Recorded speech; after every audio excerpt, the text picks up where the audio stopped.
हमारी आज की कहानी में हमें दो लड़कियों को दिखाया जाता है जिनका नाम हंटर और बेगी था। ये दोनों लड़कियां 2000 फीट ऊंचे टावर पर फंसी हुई थी, जिन्हें क्लाइंबिंग का जुनून सवार होता है और मस्ती मजाक करते हुए वो 2000 फीट ऊंचे एक टावर पर चढ़ जाते हैं। लेकिन ऊपर चढ़ने के बाद उनके साथ एक ऐसा हादसा हो जाता है और इस सुनसान जगह पर उनकी मदद करने के लिए कोई भी नहीं होता। इस सिचुएशन में दो लड़कियां जहाँ ना तो ठीक से खड़े होने की जगह है ना बैठने की, और वो भी जमीन से 2000 फीट ऊपर बिना कुछ खाए पिए कैसे सर्वाइव करते हैं। इनके फोन में नेटवर्क भी नहीं था। अब ये लड़कियां इस टावर पर कैसे फंसी, चलिए देखते हैं। तो कहानी की शुरुआत में बेगी अपने हस्बैंड डैन और अपनी सबसे अच्छी दोस्त हंटर के साथ माउंटेन क्लाइंबिंग कर रही थी। तभी डैन को एक छोटी सी कैप दिखती है जिसमें वो अपनी ग्रिप बनाने के लिए उसमें हाथ डाल देता है, लेकिन अचानक पंछी बाहर निकलता है और तभी डैन की सेफ्टी की वायर टूट जाती है और वो नीचे गिरकर मर जाता है। यहाँ से सीन प्रेजेंट में 1 साल बाद दिखाया जाता है, जहाँ बेगी आज भी उस इंसिडेंट में मरे अपने हस्बैंड को याद करके बहुत दुखी थी। अगले दिन हंटर उसके घर जाती है और उसे इस इंसिडेंट से बाहर निकलने के लिए कहती है और उसने भी 67 टीवी टावर पर चढ़ने का प्लान बनाया है और इसमें तू भी मेरे साथ चल रही है। इसके बाद हंटर और बेकी दोनों टावर की ओर निकल जाती है। रास्ते में बेकी हंटर के फोन में उसकी कुछ पुरानी फोटोज देखने लगती है। तभी बेकी के फोन पर उसके फादर का कॉल आता है, लेकिन वो कॉल पिक नहीं कर पाती। काफी देर ड्राइव करने के बाद वो एक होटल में रात बिताने के लिए रुकती है। डिनर करते वक्त बेकी को पता चलता है कि हंटर अब एक यूट्यूब व्लॉगर है और वो अपने व्लॉगिंग का खर्चा यूट्यूब से ही निकालती है। अगली सुबह बेकी और हंटर कार में बैठकर यहाँ से अपना सफर शुरू करते हैं। यहाँ पर हंटर ड्राइविंग करते हुए अपने यूट्यूब चैनल के लिए व्लॉग बनाने लगती है और वो अपने सभी व्यूवर्स को ये बताती है कि वो अपनी बेस्ट फ्रेंड के साथ उस टीवी टावर पर चढ़ने वाली है। इसके बाद फाइनली वो दोनों उस टीवी टावर के पास पहुंच जाती है। वहीं पे टावर की ऊंचाई देखकर डरने लगती है और उसे लगता है कि वो नहीं चढ़ पाएगी। इसके बाद हंटर सेफ्टी रस्सी को उसकी कमर पर बांधकर टावर के ऊपर चढ़ना शुरू कर देती है।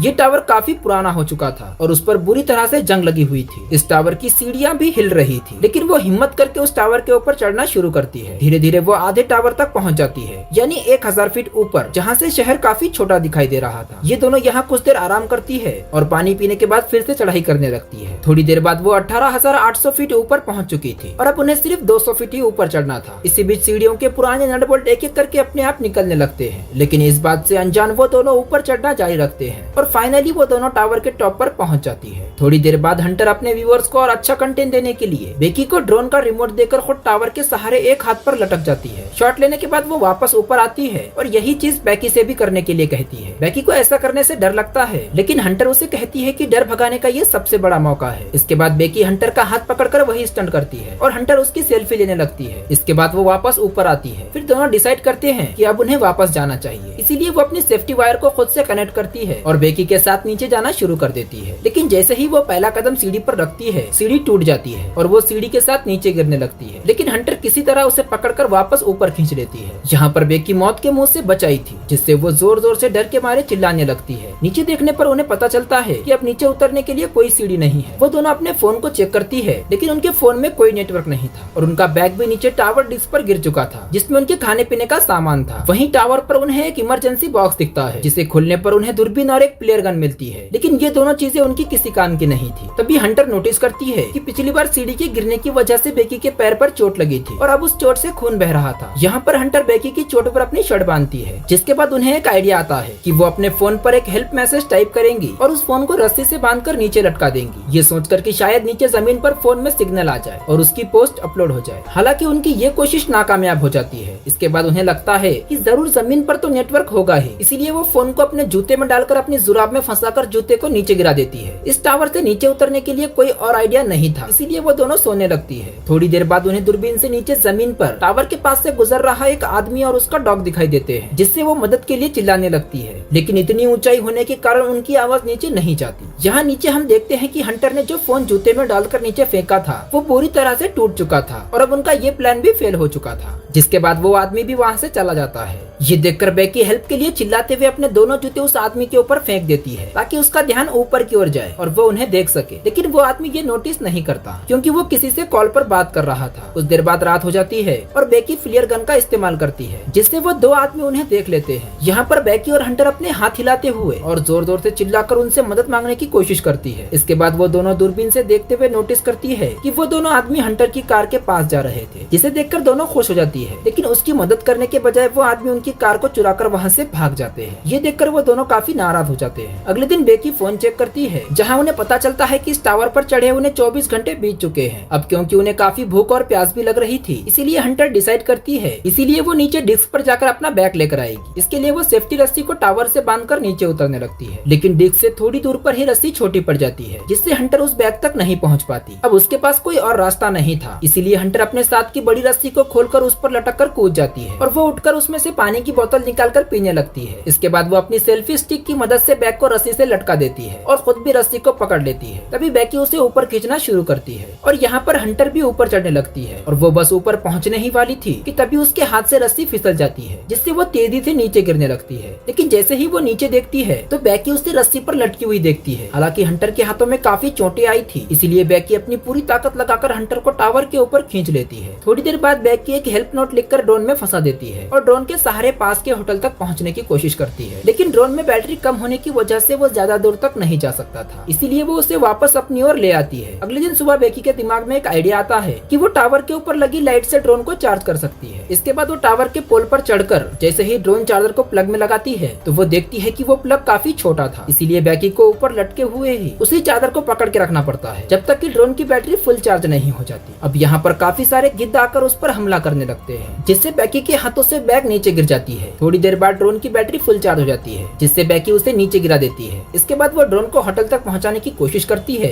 लेकिन जब वो ड्रोन होटल तक पहुंचने ही वाला था तो उसकी टक्कर एक ट्रक से हो जाती है, जिससे वो बिल्कुल टूट जाता है और उन्हें ड्रोन के कैमरे से कुछ भी दिखाई नहीं देता। शाम के समय तूफान बढ़ने लगता है, इसीलिए वो वहीं सोने लगती है, लेकिन हंटर उसे सोने से मना करती है क्योंकि उनके सोते ही गिद्ध फिर से उन पर हमला करने लगते हैं। बेकी हंटर से उसका दूसरा जूता भी मांगती है ताकि इस बार वो उसमें अपना फोन डालकर नीचे फेंक सके। हंटर उसे कहती है कि मेरा जूता तो नीचे डिस्क पर ही गिरा हुआ है। यहाँ से कहानी में एक बड़ा ट्विस्ट आता है और हमें पता चलता है कि जब हंटर नीचे डिस्क पर गिरी थी तो इस दौरान डिस्क पर गिरने से उसकी मौत हो गई थी और उसके बाद से बेकी अकेले ही सरवाइव कर रही थी। बेकी को लूसीन होने लगते हैं, जिससे वो हंटर की प्रेजेंस को इमेजिन कर रही थी। अगले दिन बेकी जब टावर पर सो रही थी तो उसे लगी चोट से गिद्ध उसका मांस खाने लगते हैं, इसीलिए बेकी गिद्ध को जोर से पकड़कर टावर के मेटल से उसे मार देती है और उसे खा लेती है, जिससे उसमें थोड़ी जान आ जाती है और वो रस्सी के सहारे नीचे डिस्क पर उतरती है जहाँ हंटर की डेड बॉडी पड़ी थी। इसके बाद वो अपने फादर जेम्स को मैसेज करती है कि वो इस टावर पर फंसी हुई है और अपने फोन को हंटर के जूते में डाल देती है, लेकिन इस बार बेकी जूते को हंटर की डेड बॉडी में घुसाकर उसकी डेड बॉडी को नीचे फेंक देती है। इसके बाद रात में उसके फादर जेम्स को बेकी का मैसेज मिलता है और वो जल्दी से पुलिस को कॉल करके वहाँ टावर तक पहुँचता है। अब जैसे ही वो टावर तक पहुँचते हैं तो देखते हैं कि पुलिस एक डेड बॉडी को उठा रही थी। ये देखकर उसे लगता है कि वो उसकी बेटी की डेड बॉडी है। तभी उसे अपनी बेटी पुलिस के पास दिखाई देती है, जिसके बाद वो दोनों एक दूसरे को गले लगाते हैं और इसी के साथ ये कहानी यहीं पर खत्म हो जाती है। जाते जाते वीडियो को प्लीज लाइक या डिसलाइक करने की कोशिश जरूर करना।